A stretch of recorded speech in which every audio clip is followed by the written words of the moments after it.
BCom second year, paper money and financial system. आज का class का टॉपिक है कॉन्सेप्ट्स और कंपोनेंट्स ऑफ मनी सप्लाई, मुद्रा की आपूर्ति के अंग तथा अवधारणाएं। आइए आज इस पर चर्चा करते हैं।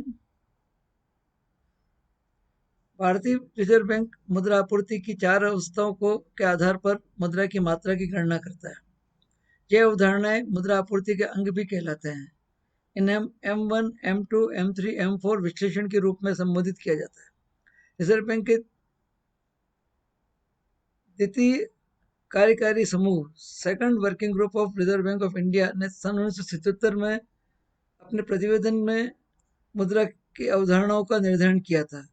एक मुद्रा की अवधारणा अंग दूसरी अवधारणा से उसकी तरलता के अनुपात में अंतर करती है, क्योंकि देश में जनता केवल इसलिए ही मुद्रा अपने पास नहीं रखना चाहती कि वह मूल्य मापन तथा विनिमय के माध्यम के लिए उपयोगी है, और इसलिए भी नकद राशि रखी जाती है कि मुद्रा का संग्रह मूल्य भी होता है, साथ ही यह सर्वाधिक तरल संपत्ति भी होती है जिसका आवश्यकता अनुसार उपयोग किया जा सकता है। इस प्रकार जनता अपनी मुद्रा आवश्यकता के अनुरूप नगद धनराशि रखने के साथ साथ मांग जमाओ, अवधि जमाओ, प्रतिभूतियों, डाकघर जमाओ आदि में भी मुद्रा विनियोजित करती है।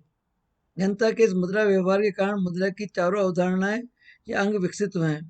रिजर्व बैंक द्वारा मुद्रा के इन चारों अंगों को परिभाषित किया गया है, जो इस प्रकार है। M1 M1 के अंतर्गत रिजर्व बैंक द्वारा currency with public demand deposit of banks and other deposits of RBI को सम्मिलित किया जाता है।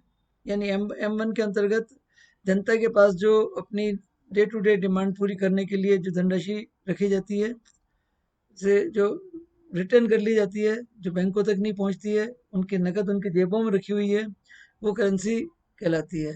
यानी M1 is equal to C plus DD plus OD।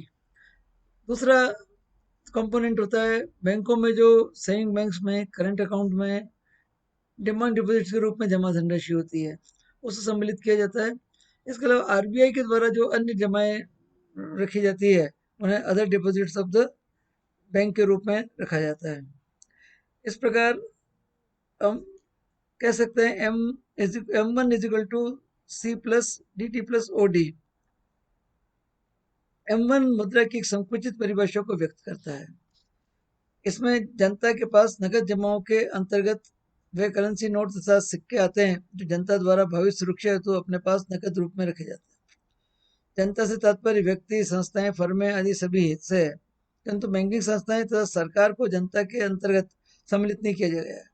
इसी प्रकार विशुद्ध मांग जमाओं से तात्पर्य बैंकों में कुल चालू खाते तथा बचत खाते में जमा राशियों से है। इसके अंतर्गत अंतर बैंक जमा राशि को सम्मिलित नहीं किया गया। इसी प्रकार रिजर्व बैंक की अन्य जमाओं से तात्पर्य अर्ध सरकारी संस्थाओं, निगमों, विकास बैंकों आदि की मांग जमाओं को रिजर्व बैंक में निक्षेपित किए जाने से है। इसी प्रकार इस प्रकार अगर हम संक्षेप में कहें तो M1 में जनता के पास जो करेंसी है वो आ जाएगी, डिमांड डिपॉजिट आ जाते हैं, RBI की अदर डिपॉजिट आ जाती है। M2 के अंतर्गत M1 तो सम्मिलित होता ही है, यानी M1 से संबंधित सारी जमाएं सम्मिलित होती है, प्लस उसमें पोस्ट ऑफिस सेविंग डिपॉजिट्स भी सम्मिलित कर लिए जाते हैं। इस प्रकार M1 के अंतर्गत M1 में सम्मिलित की गई समस्त जमाओं के अंतर्गत डाकघर की बचत जमाएं सम्मिलित की जाती है, और रिजर्व बैंक के अनुसार डाकघर के बचत खाते की जमाएं व्यापारिक बैंकों के बचत जमाओं की तुलना में कम तरलता रखती है। ऐसा इसलिए माना जाता है कि व्यापारिक बैंकों की तरह डाकघर बचत खाते में धन निकासी की त्वरित सुविधाएं उपलब्ध नहीं होती है। इसके अतिरिक्त डाकघर में प्रतिमाह धनराशि निकासी की सीमा भी निर्धारित होती है। यही कारण है कि डाकघर बचत खाता रिजर्व बैंक की बैंकिंग संरचना में सम्मिलित नहीं किया जाता है। इस प्रकार अतः ये M1 में जनता की जमाएं, मांग डिमांड डिपॉजिट्स बैंकों की और अदर डिपॉजिट RBI की। M2 में M1 के साथ पोस्ट ऑफिस सेविंग को जोड़ दिया जाए तो M2 हो जाता है। M3 के अंतर्गत M1 के साथ term deposits of commercial bank and cooperative banks आ जाते हैं। यानी M1 की समस्त मुद्राएं, साथ में व्यापारिक बैंक एवं सहकारी बैंकों में जमा सावधि राशियां, इनमें अंतरबैंक जमाओं की सावधि जमा राशियां सम्मिलित नहीं होती है। व्यापारिक बैंकों तथा सहकारी बैंकों की विशुद्ध जमा राशियां मांग जमाओं की तरह तरल नहीं होती है। इनकी निश्चित परिपक्वता अवधि होती है। सामान्य परिपक्वता तिथि से पूर्व इनका आहरण नहीं होता है। M3 मुद्रा पूर्ति का वह अंग है जो मौद्रिक नीति निर्माण में सहायक होता है। इसका गुणक प्रभाव मुद्रा की आपूर्ति को प्रभावित भी करता है। M4 के अंतर्गत M3 यानी M1 M2 दोनों इसके अंतर्गत सम्मिलित हो गए और उस M3 के साथ total deposit of the post office, post office की सारी जमाएं इसमें सम्मिलित हो जाती है, यानी रेकरिंग डिपॉजिट भी आ जाती है, पोस्ट ऑफिस की फिक्स डिपॉजिट भी आ जाती है। और इस पर M4 के अंतर्गत M3 में सम्मिलित समस्त जमाएं और डाकघर की सावधि जमाएं, राष्ट्रीय बचत पत्र आदि को छोड़ दे, नेशनल सेविंग सर्टिफिकेट्स वगैरह को छोड़ दो, बाकी सारी जमाएं जो है इसके अंतर्गत सम्मिलित हो जाती है। इस प्रकार का संक्षेप में कहें तो M1 के अंतर्गत जनता के पास करेंसी, बैंकों में मांग जमा, रिजर्व बैंक के पास अन्य जमाएं। M2 के अंतर्गत M1 plus post office saving bank जमाएं। M3 के अंतर्गत M1 प्लस बैंकों की सावधि जमाएं। M4 में के अंतर्गत M3 प्लस पोस्ट ऑफिस की कुल जमाएं सम्मिलित की जाती है। इस प्रकार M4 मुद्रा आपूर्ति का वह अंग है जो सबसे कम तरलता रखता है। यह मुद्रा आपूर्ति का सबसे विस्तृत माप है। इस प्रकार भारत में मुद्रा की पूर्ति के संबंध में 4 अवधारणाएं प्रचलित है। इनमें से M1 M3 विशेष महत्व रखता है। यह M3 है जिसे प्रत्येक वर्ष अर्थव्यवस्था के समष्टि आर्थिक उद्देश्यों का निर्माण करने के लिए प्रयोग किया जाता है।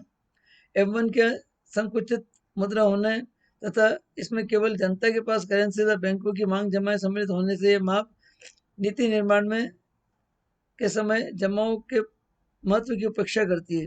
यही कारण है कि रिजर्व बैंक M3 को अधिक प्राथमिकता देता है, क्योंकि इसमें उसकी साख नीति के लिए साख बजट निर्मित करने हेतु जनता के पास करेंसी और बैंकों की कुल जमाएं सम्मिलित होती है।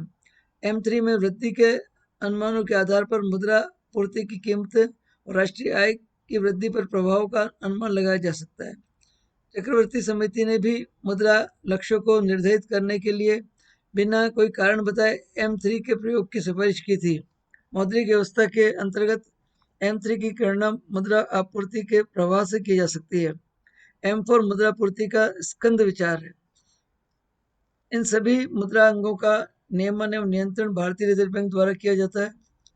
अल्पकालीन दृष्टिकोण से देखा जाए तो यह सभी घटक आय का स्तर, ब्याज दरें आदि तत्वों से भी प्रभावित हो सकते हैं। मुद्रा आपूर्ति के सभी अंग सुदृढ़ बैंकिंग व्यवस्था पर निर्भर करते हैं। साथ ही अर्थव्यवस्था में कितना भाग मुद्रा की मात्रा का है, इसका भी इन अंगों पर प्रभाव पड़ता है। सुदृढ़ बैंकिंग व्यवस्था के अंतर्गत लोगों में बैंकिंग आदत का विकास होना अति आवश्यक है। यदि बैंकिंग आदत का विकास अधिक हुआ है तो साख मुद्रा का चलन अधिक होगा तथा सभी अंगों M2, M3, M4 की मात्रा अधिक होगी। इसके विपरीत बैंकिंग आदत का विकास बहुत ही न्यून अवस्था में है तथा लोगों में बैंकों के प्रति जन विश्वास की कमी है, तो M1 और M4 की तुलना में अधिक रहेगा